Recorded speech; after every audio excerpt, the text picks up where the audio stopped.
going or yelling it in the locker room. So I thought that was fun because we did spoke about the adversity that you're going to face, not just in this game, but in all games. And we'd need to conquer it. And I thought there were some good examples of that by the defense of making some plays and doing some things. Early on, they on the first drive went down for a touchdown, but then coming back and battling back, and certainly through some of the second half to get some stops. I was proud of the way that the guys fought, and know we'd have to work our way through some adversity, and we did. But it was fun as hell, the whole thing, from the environment. It was a good team win. I was so impressed by our offense on the last drive to see Amari on the big play to get down there, and then I thought the third down one to Zeke, was such a cool play. You're in the press box thinking, okay, we could be in 4 minutes. All right, now we're good, look like a tie, and then they get the first down on that one, and now you're going, in a totally different way to say, okay, now they got to go the whole way. And I thought just those two plays, I thought first one to Zeke and the second one to Amari for the touchdown was such a cool thing. So when you're in the box, you're kind of out of the emotion, so you're just kind of processing, okay, what's next? And I was just so impressed by them at the end. It was a good team win. It was fun as hell, and it was just fun to be in that environment with the guys. So with that, we'll let it rip and answer some questions regarding the game. You talk about your third down defense was such a big factor in last night's game. Just what you were able to do there and how the guys responded to the situations they were in. And I think really the credit goes to the guys in the secondary. That's the third down and what we call during the week and how we go, and that's Joe Witt and Al, and that's part of their responsibilities goes to the game plan. Sometimes you think, hey, we're going to get this many pressures, this is how we're going to go, and then other teams want to block those and try to get on the outside, and you change course on them a little bit and maybe play some more four-man rush and not blitz as much. So it was one of those games where we changed some on the fly, and but I think really the credit, like most times, goes to the players and them adjusting and being ready to get rocking. But I just thought the planning, especially by Al and by Joe on the passing game. This is an explosive offense, both in the run game and the pass game. So I think going in, knowing what to expect and how to play was going to be a big part of it. And I give those guys and along with the players a lot of credit. Micah Parsons had began the first rookie NFL history with 10 tackles and 4 tackles for loss. Last week he talked about he didn't have a good game against New England. He came back and came in earlier, doing more preparation. Did you see that? And just talk about his performance and how he grew over the last week. I did see that. In fact, because I get in pretty early, and so I turned around, I saw him walking in next to me. I said, okay, what do we got going on here? And he said, I'm changing some things. I want to get, and I said, I love it, man. So learning, it never stops. And certainly when you're a rookie, it's always going to be there. And I think part of learning how to correct yourself on some things, I need to do this a little different and this better and this tweaked it. And so he did that. I think that goes a long way into, when you're trying to improve, one of the best things you need to learn how to do is, put a process together. Like, what is that step-by-step going to look like? It's not just, hey, I'm just going to wake up earlier. It's to do what when you get here and what are the processes. And so, I knew when he got to the game, when you just feel that ready, I said, where did that come from? It was from the week. And I said, so it's no surprise, that you're going to play well. And he certainly did. How do you balance letting a young player come to that realization on his own versus getting to a point where you need to say, hey, look, you need to I think it's a little bit of both, because not everybody learns in the exact same way. What could take you 5 minutes to learn it and study it might take me 30 minutes just by the process of I have to go. So I would say, like most things, it's not one size fits all, but this is a really bright guy, so he can pick up things quickly. Obviously, we wouldn't have put him into so many packages and do different things if he wasn't able to do that. So sometimes just taking your own time to watch tape and do things, and you just got to go through it a little bit. If there was a issue where I didn't think he was putting in work, I would say, okay, just come meet me at this time and we'll go through this together. And trust me, there's been plenty of those meetings, through the years with me. This was not that case. This was a player I want to do a little more and finding the balance for himself to do that.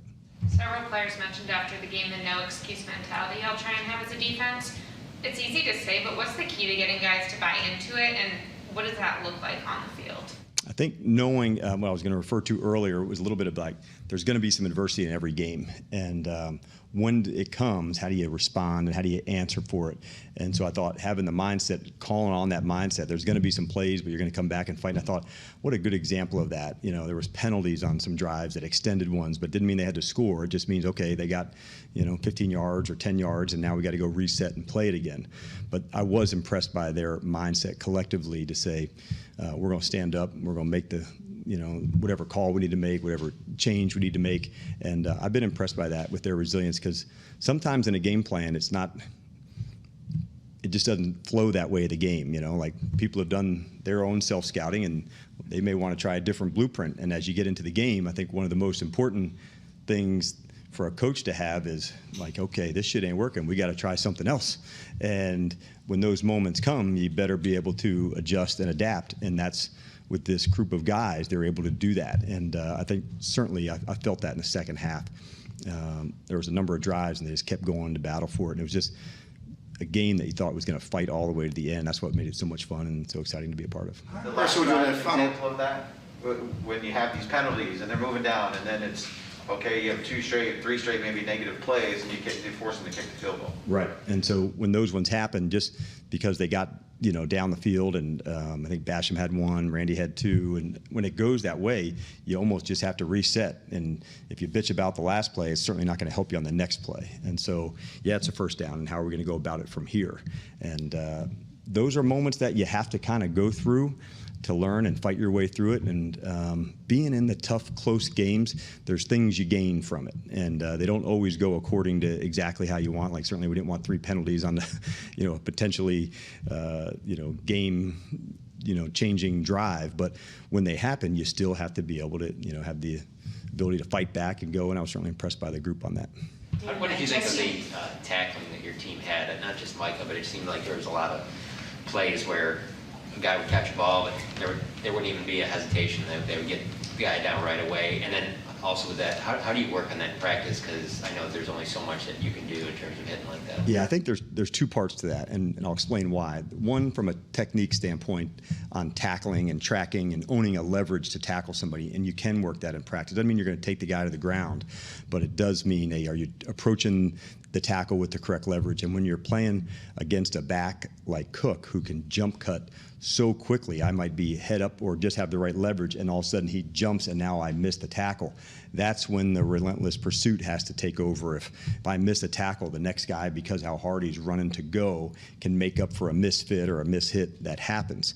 And that part I certainly felt it from Donovan. I saw it from Malik. I saw it from KZ. And oftentimes that's the safety who has to be, hey, man, this is the last person of the line of defense, and it has to go down on those terms. But the relentless style of over-the-top effort and speed, that helps. But it starts off usually with a leverage and a tracking. And we're improving in that area and tackling. And if you're going to play good defense, whatever team you're on in the NFL, you better be a good tackling team. There's so many good space players and space plays that get called that the ball is going to be out in space, and what are you going to do when that moment comes?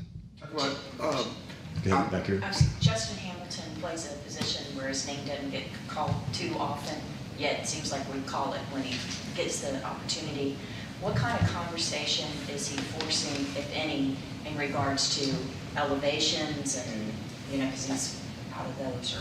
Right. And I think one thing that it doesn't maybe show up on the stat sheet, but like a forced holding penalty. It may not show up as a tackle or as an assist, when you just see the big stat book that we all get. But those are parts of the game that's a big-ass play. Where it now went to 2nd and 18 or 2nd and 20. So we've always been impressed, and I thought, Justin keeps continuing to improve.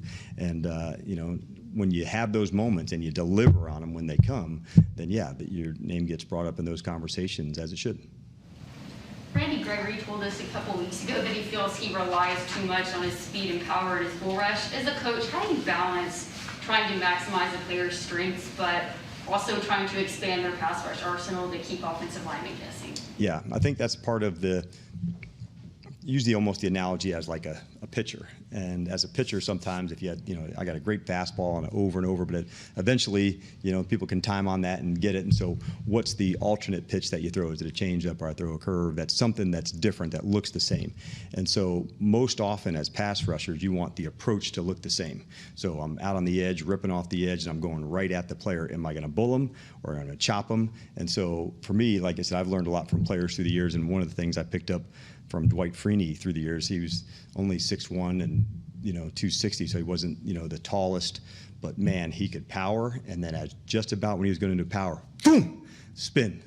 And so the player was ready for power, and here came the spin, but they looked identical. And so whatever your counter is, it has to look just the same as your initial one. So if Randy is on the bull, that's good, because eventually the tackle says, I'm not going to get bulled, I'm going to sit down. And now you can swipe a handoff or hit something that works better. So I've been impressed by him. We're always, kind of talking about, we call those tracks, being on your track and hitting your moves, and he's certainly doing a good job with that. What's your message to him about the penalties? I think you want to play aggressive, and ones that are aggressive fouls, what we call like combative fouls, sometimes you can't, that's part of the nature of the game. What we can avoid are pre-snap ones where you would, jump off sides or, trying to pull a guy off a pile, those kind of things. So those we can use, our judgment when we can. The things we want to try to avoid are ones that are hey, I'm not going to pull the guy off. I'm not going to, try to get an unsportsmanlike at the end of the play. During a play, when you're letting it rip, I want him to be really aggressive. Anthony Brown certainly has got a lot of attention. Can you talk about his growth this season? Certainly had the bad plays early, but he's been pretty solid lately. Yeah, I think also I even said, I think one of the plays might have happened against Tampa that it looked like it was his. And if you remember, I said, no, actually there was supposed to be a player over the top and someone else fell. And so he got caught looking like it was not going to be to him. But I would say one of the things I really admire about Anthony is his consistency. And he just consistently does the right thing. Early in the game, down in the red zone, they tried to reverse. It was going to reverse pass. And so Thielen, as he's coming off the line, Anthony didn't buy on, okay, it's going to be a run. He stayed consistent. He guarded the guy up the field. It's never going to show up in the stat sheet, but it just speaks to how consistent that he is to say, here's my job. I'm going to do it right over and over and over again. Because consistency is not the sexiest word, but it's done just because you're doing the right thing over and over and over. And we really admire that about AB, because out on the edge, it's tough. There's all sorts of different styles of players to go against and different speeds and tall receivers, who are strong and want to push, and fast ones who don't want any contact but want to make you miss. And there were two plays in the end of the game that I really stood out to me as good plays when they didn't have any tackles left, and Anthony went and tackled the guy's outside leg in a 2-minute where the clock's going. If you remember, a similar play happened in Tampa in the opening game, and Gronkowski was able to get out of bounds, which could have took another 18 seconds off it.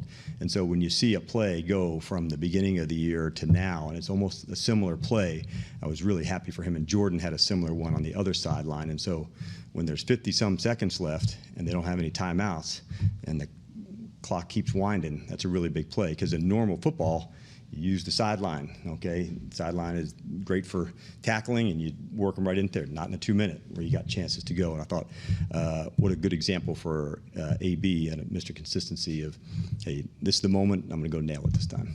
You have a lot of aggressive players here, a lot of new players through the draft and free agency, but with Micah and Trayvon being younger players, the passion they play and the level that they're playing, how does that help you kind of change the culture or set the tone and the attitude of what you want to do? Well, I think, leadership and culture comes from a lot of people, and so all of us are, as you're starting in the spring and going through training camp, you're just trying to learn the players and feature on the things that they do well. And so that was part of the learning process with Trey and with Micah, and how do we fit Kiki in, and what's Malik going to do when he comes back to get healthy, and now Donovan's back in. And so finding all the unique roles that a player has, to me, that's what builds the defense. And that's what excites me about this group, because now we're starting to, you're seeing those roles happen. And so for us to have that play out on the games, that's a really big deal to us. And we're going to continue to try to work the things on the guys that they do really well and over again. Now, sometimes the play time won't be exactly the same from game to game based on what the offense has. So, I wouldn't try to read in too much on, well, he played less last game and more this game. Sometimes we're just featuring guys in different ways. You excited about Neville and D-Law and Tristan coming, or is that something to worry about? You're excited about it because then No. you got to worry about playing time. No. I will take that. That is not a problem. Trust me. I'm excited for that, and only to have D-Law for one game, and I thought in his one game at Tampa, he was really violent, excellent, hustling, going, and so we've worked really hard with Nev, so for him to have a setback to go, but I have a sense of where he's going to come, so yeah, I'm excited to see those guys get back, and when they do, they'll be part of this too, to make sure that they're going to, hit their stride and do the things that they do well, but no, it would be coaches, I would say, they'd never say, we got too many good ones. Like, you'll never hear any coach say that one for sure. How does Cox's injury impact what you guys have at linebacker, and how do you kind of replace, just numbers-wise, what do you do? Yeah, and certainly anytime you're going to miss some time, it's a setback. And early on, you're just wanting to see guys develop, especially, as a rookie and coming into the NFL and finding roles and how do you do things. And so sometimes that development takes place on special teams. And to say, okay, he's growing, and then you get a little bit of time on defense and you get some more. So that development on the field will stop, but it won't stop off the field, where he'll continue to, put work in to get there. As far as the groups go, we'll have people that will step into, packages that he's done, but we'll certainly miss his presence and, the value he was adding certainly on special teams too. Dan, if we could switch gears for a minute, you spent a lot of time with Calvin Ridley. When you see that he's stepping away from the game to focus on his mental well-being, what goes through your mind, and how do you view y'all's role as coaches trying to help keep players' mental health? Right, and I love Calvin, and I certainly have reached out to make sure on my end is there anything I can do, and that's why I've been involved for the last 5 years with MVP, which is a program called Merging Vets and Players, and so I was instrumental to help start the Atlanta chapter, and now I've been involved in the chapter now that I'm here in Dallas. And so oftentimes, there's just issues that come up that, need some extra time and some space to do that. And so I'm proud for Calvin, if this is the time to, hey, I got to make some adjustments and find some help to do that, then, I'm certainly proud of him for doing that. That's why I think programs like MVP are important and needed, and whether you're combat veterans or ball players or fighters, it's hard transitioning, and Calvin's not transitioning, so I'm not using that as the same example, but mental health issues, it's hard to read, and you can see when somebody sprains their ankle, but you can't tell oftentimes when somebody's hurting on the inside. And so having the courage to speak up and do that for guys like Dak and others that have done that around the league, or Hayden Hurst and now Cal, I certainly admire them, because by doing that, it may just point out the one person that needs that kind of help. A younger person looking up to, hey, if it's okay for Calvin to speak out and get help, I'm going to go and talk to somebody too. So it's important.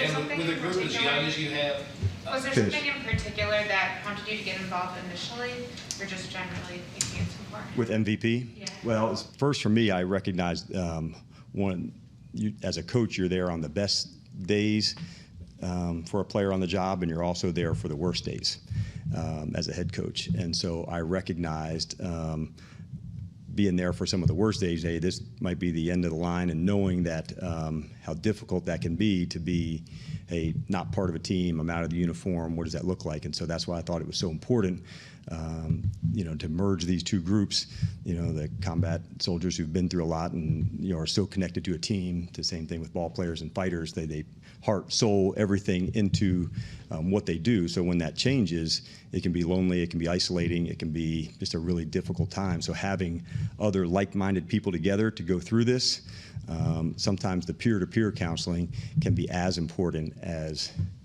counselor that you set up on your own. Just having people and space to talk to, having a locker room of people to visit with. I can tell you the amount of counseling that's taken place in a locker room through the years, but a lot. with a group as young as you have, when you have a game like yesterday where the plan was clearly good and it was executed well, does that do more for their trust and faith in you, or your trust and faith in them? Well, I already have my trust and faith in them is sky high. So I've seen the work they put in. I've seen how they want to execute. I see how important it is to them. So I think what it probably does is builds momentum. to say, hey, we've been in some tough fights, we've got to keep going. And when you make progress, you can step on it again and go it again. And each time, maybe the ceiling goes a little higher of what your expectations can be. I was disappointed we didn't get the football yesterday. I thought, Randy had a good sack, ball came out, but it went right back to him. And there'll be days where we don't, create takeaways as much as we'd like to. But you have to always, always, always be able to rely on your fundamentals and playing good, solid, rock-solid ball. And yesterday, I thought that was on full display by the guys. When adversity came, they were ready to meet the moment. And hey, we're down to take this thing as long as it goes. And that's why I was so impressed by the end of the game. Do you feel that was your overall best defensive performance, even though you didn't force any turnovers?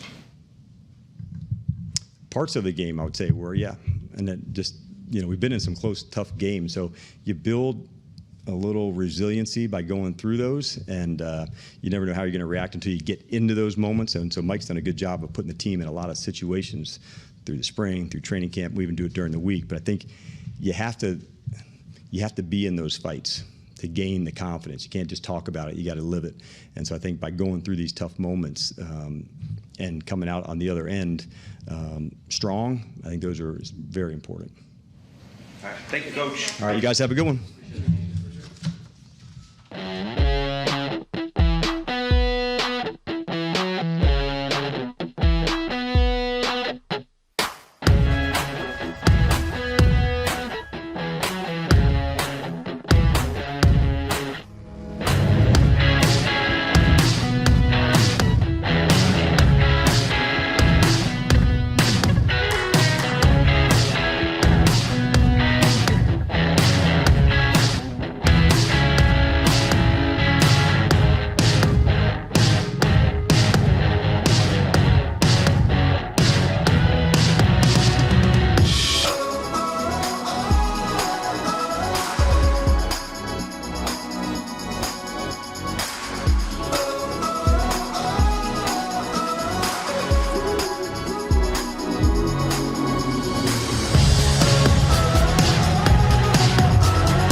a guy who's been in the position that Cooper found himself in last night. Just talk about his ability to execute and do everything you wanted to do in that game, and just kind of how you prepared with him in the week leading up to it. Cooper did a phenomenal job. Obviously, those are challenging circumstances, especially in a circumstance in which you don't know for sure if you're starting or not. You got to prepare like you are, but there's obviously some potential for it to go the other way. And he prepared really, really well.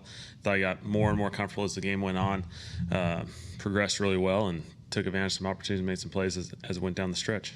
Does your experience in 2015 help you when you're making your first start as a guy? Do you go back and think, this is what I really liked or wanted and I needed from an OC?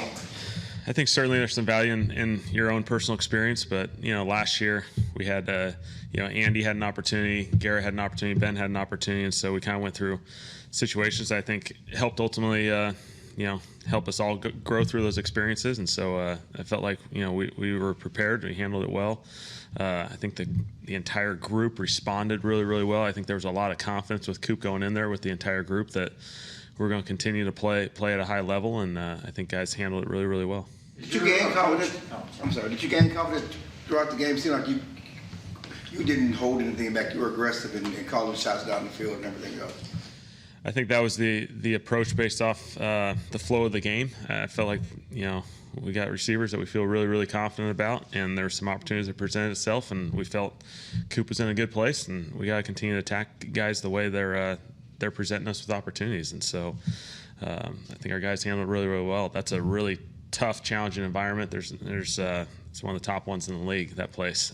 It's challenging to play, the noise, all that stuff. So for our guys to be able to handle all that this game, huge credit to them. Sometimes the mindset of being conservative when you have a new starter and a backup who hasn't played much, but you weren't necessarily a conservative. Speak to Cooper, your confidence in offense, what did that speak to? Yeah, I guess, certainly credit to Cooper. I didn't feel like, we were going to have to play that game a drastically different style. I felt like Coop's been around here for a long time. I know Coop really, really well, and feel like, he knows what we want to accomplish throughout this game, and I think he handled it really well. And obviously, as the game flowed, it takes you different places, and felt like there were some passing opportunities, and we ended up probably throwing it, maybe more than people expected. Can you take us through the genesis of package like the Hulk, and do you take full credit for that, and just how long have you been brewing on that, knowing that Lyle was coming back eventually? We have a ton of talent on the offensive line, and like all the other positions, you're trying to find opportunities to get guys involved in the game plan. And so LC was coming back. Obviously, he hadn't been a part of it for a number of weeks, and so we felt like, if he wasn't going to be the right tackle, that's a guy you still want on the field. And so kind of turned into a brainstorm opportunity there. Mac's been doing a phenomenal job in the backfield, McGovern that is, and why not throw another guy back there? And so felt like it gave us a good opportunity. We ran 4 times, and felt like all 4 were nice opportunities for us with a couple runs, a couple passes. They get into one-on-one opportunities outside, and so always looking for different ways to get guys involved, and we'll continue to do that. Was that one of those deals where Kyle and you guys scheme up these things on your Tuesdays or whatever you told us, or when did that kind of come to you? That's a great question. I think we were just brainstorming within Jeff, Joe, Mike, the whole offensive staff, just going through the process of how can we put our guys in maybe a different position, something that they haven't seen coming off a bye week.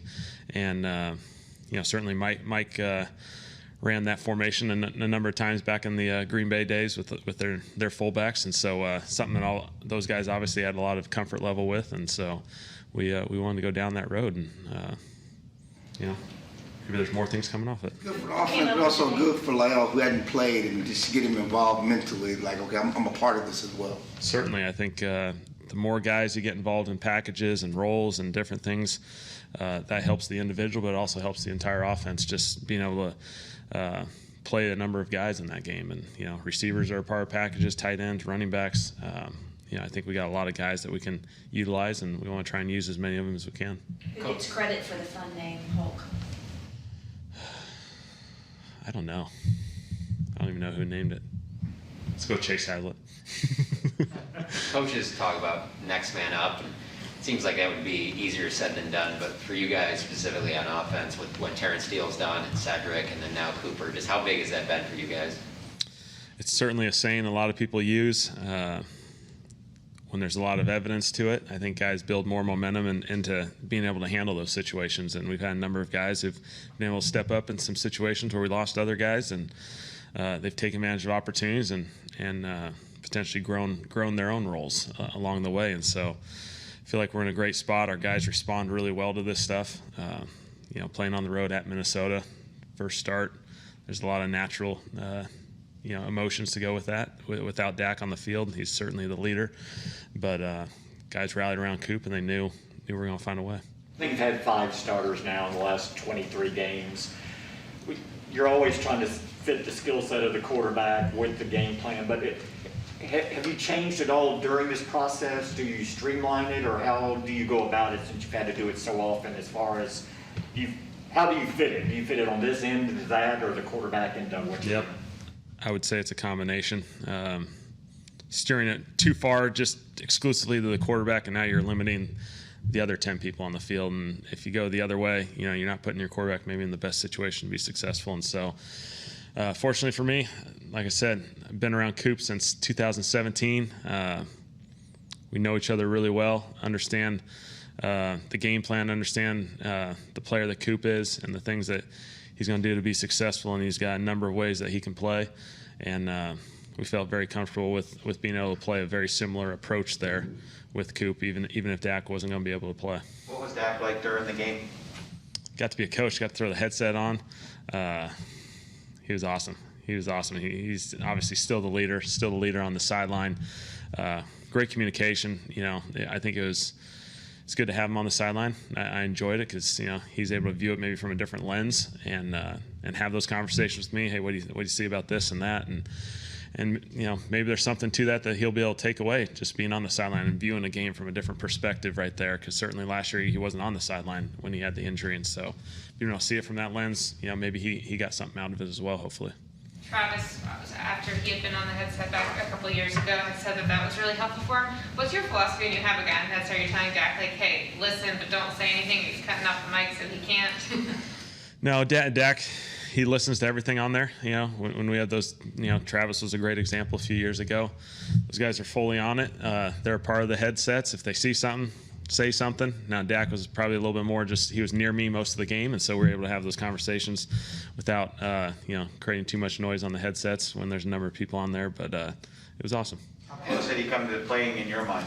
Or did you kind of think he was? Yeah, we just took it all the way up to the end, and we knew there were circumstances and different potential outcomes with that thing, but we felt comfortable with how we'd handle it no matter what. You said you. Go ahead. Having called the game for Cooper now, how did it inform how you would call another one for him? I would say with Coop, I think the game played out the way we had hoped, and we were operating the same way. Coop handled a lot of adjustments. That place, again, playing on the road and playing in one of the loudest environments in the NFL, there's a lot of challenging circumstances with that, and I thought the process was really good. The operation was good. I think we had to call one timeout because we kind of got in a goofy play call probably on my end. And other than that, the operation ran really smooth, and I think that's the biggest thing. When the operation feels the same, the whole offense kind of gravitates towards that and feels the flow of the game and the tempo and all those sorts of things. And I think that naturally kind of builds the confidence of everyone. And, if for a circumstance that presents itself, if he has an opportunity to play again, I think the expectation would be that he plays that way again. Amari was walking us through his mindset of, okay, I've got the hamstring, but I think I can do the fade, I'll just release it a little bit differently. How in tune is he with his body, and what does it say about him both mentally and physically that he can both decide he'll go back in and complete the play? Yeah, obviously Amari is a premier player in this league. He's got a great sense of football and his body, obviously, most importantly, but just his sense of football and how to attack players and whatnot. And for me, the biggest and most enjoyable aspect of Amari has been just his growth as a communicator. He's very, very much communicating throughout the game. Hey, what about this? Hey, I see this. This guy's playing this leverage now. This guy's playing here. Let's go to this play. And CD, the same thing. And so I think our guys are just growing in that level that, we're in constant communication, constant adjustment football, kind of finding our different spots that we can attack people. And the more you have those guys, ultimately those are the guys that make plays. If they see something, usually if a guy sees something, likes a play, they're going to find a way to make it work. And so I love the conversations. Kellen, when did you get the confidence in Cedric Wilson to put the ball in his hands and make those decisions to throw it? His Boise State days, he did it all the time. So, no, Ced's been that type of guy. He's done a great job for us. Obviously, early in his career, he didn't get a ton of opportunities. He found those spots here and there to, get into the games. He played scout team QB a few times, over the years when we played a guy who ran around. He's just a football player. He's just one of those guys. He's an athlete. He can probably line up and be successful in a bunch of sports. And he's really smart. I mean, you guys saw the throw. I'm not going to lie. That wasn't the exact design of the play. He turned into a scramble drill and threw a ball on the sideline that we'd all say is a really impressive throw for a quarterback in the National Football League, not just a receiver. So it's pretty awesome. Kellen, kind of to David's question about 5 different starting quarterbacks this last season, certainly not ideal, but as a young play caller, how much did that help you grow in this position? Or was this kind of a special case for you because you know him so well in terms of what he does well? Yeah, obviously with Coop, I've been around him a number of times, so I felt certainly comfortable with him. But I think each step of the way, when we deal with injuries, adversity, different adjustments that we have to make, I think you're growing each and every way. And so, obviously quarterbacks, offensive line injuries that pop up here and there, other positions, we're always going through these things. And I think each step of the way, the more you go through these things, the more you're going to look back and say, I like that, I didn't like that, and continue to progress. You guys do have a history with Cooper, yet when he was here last year, you chose to start Gilbert. What has he done in the last year to make that decision different for you guys? What have you seen from him? Because you could have started him last year against Pittsburgh. You didn't. Yeah, Garrett did a really good job at Pittsburgh, or at home versus Pittsburgh, excuse me. And Coop had just gotten back to us, that week. And so Coop was ready to go if the opportunity presented itself. But we felt like Garrett had been in the building for a few weeks. When Coop came back, a lot of the passing game had stayed the same, but a lot of the run game had kind of evolved and some of the language had changed. And so felt really, really comfortable with Garrett in that game. He gave us a tremendous opportunity. He played really well against Pittsburgh. And, we kept both of them throughout the rest of the season just because we had some quarterback, back and forth a little bit. Felt like there was some value to having more depth in the room the rest of the way. And, this offseason, we let training camp play itself out. Had to make a really difficult decision with Garrett and Coop. And love both those guys. I think they're both good quarterbacks and good football players. And, Coop ended up staying here, and he took advantage of an opportunity. With Tyron's situation, do you anticipate getting Leo and Steele some look on the left side as well this week, or how do you figure that out? Yeah, there's potential there, and we'll just kind of see how this week progresses. Obviously, early in the week, kind of got to balance out the game plan versus where our reps are through the week. We just played a long Sunday night game, and so obviously you got to be smart with the reps as the week progresses. But obviously LC is getting back into this thing, and so we'll see where ultimately this thing settles in. All right. Let's go. All right, thanks guys.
Yeah, it's a killer. I mean, the injury, of course, but you just have such a up-and-comer, rookie who's starting to play great on teams, all 4 phases, every rep, hasn't missed a snap in practice, hasn't missed a snap in a game on special teams yet. And then to, lose him is just devastating because, part of it, too, is the personal relationship. You start to get with these kids that are developing pros. They start out not knowing much, and then they're kind of starting to get it and gain a little bit of confidence. And the turf monster, I think, just got him. He's just kind of getting bull rush, and he just tried to kind of anchor down, and the leg kind of just the tiniest little tweak, and that was it. So it's crucial. And it's also, from a personal level, it's take a lot of, guilt, coaching guilt when a player gets hurt on your watch. That's something that I've always struggled with probably the most. Why do you think, or why is it that you feel responsible? Just because, what could you have done to try and... Yeah, there's nothing I could have done, but, I look at that injury is going to affect the next 9 months of his life, So it's not just a football thing. It's he's not going to be probably whole leg and back to 100% till, I don't want to predict anything, but maybe that's just me.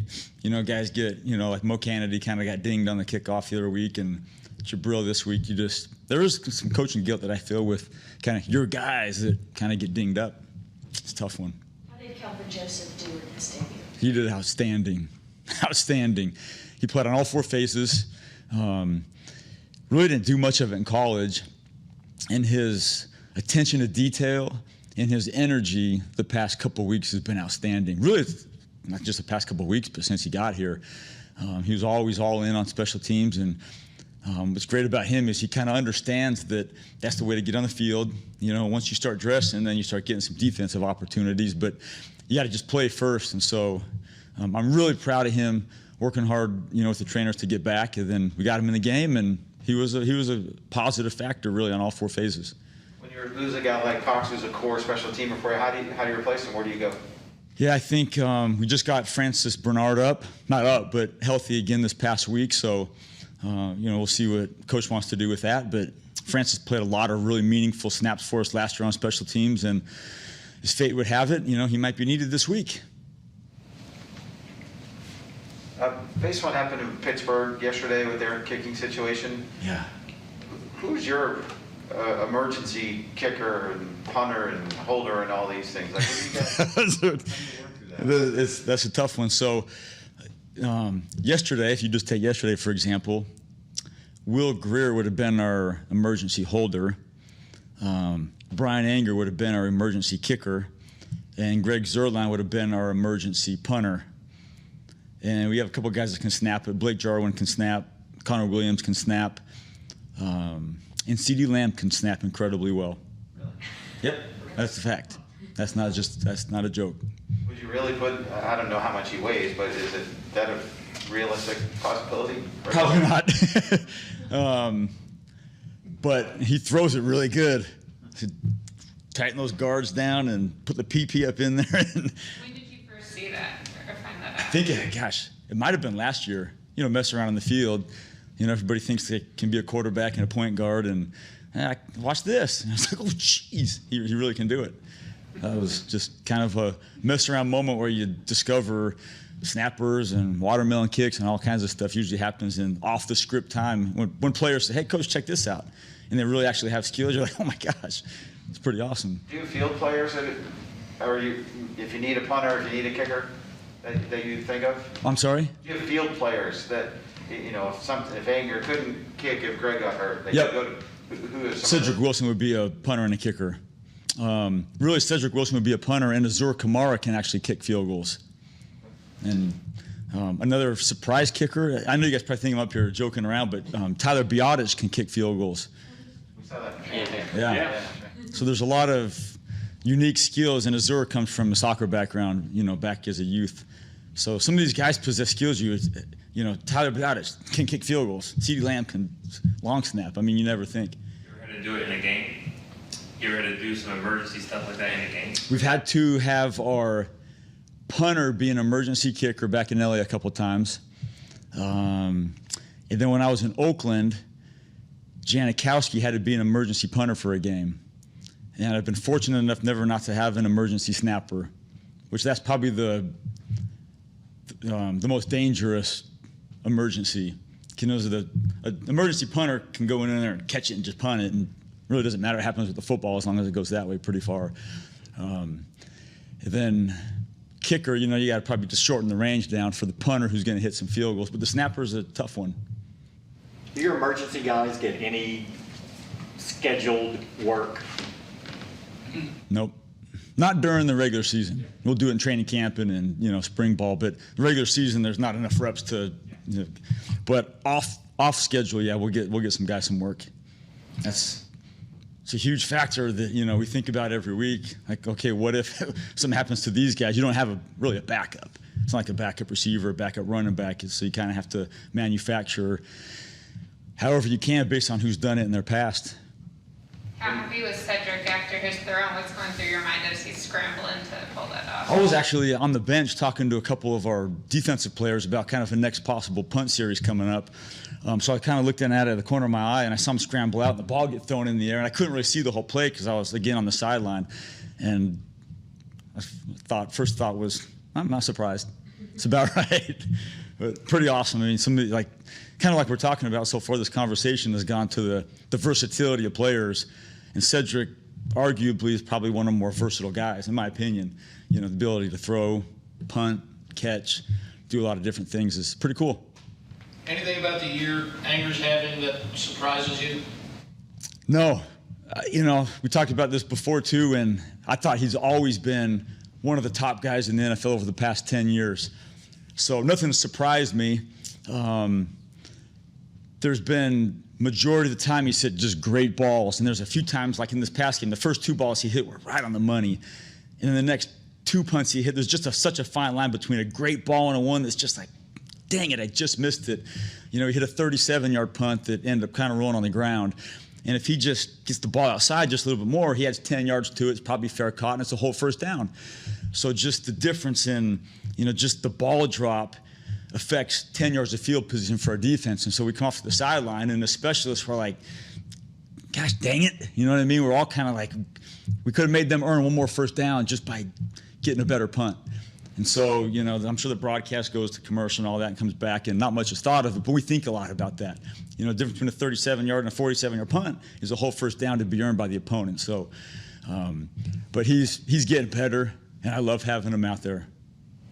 A nice penalty, what do you say to him on a situation like that? Keep the football.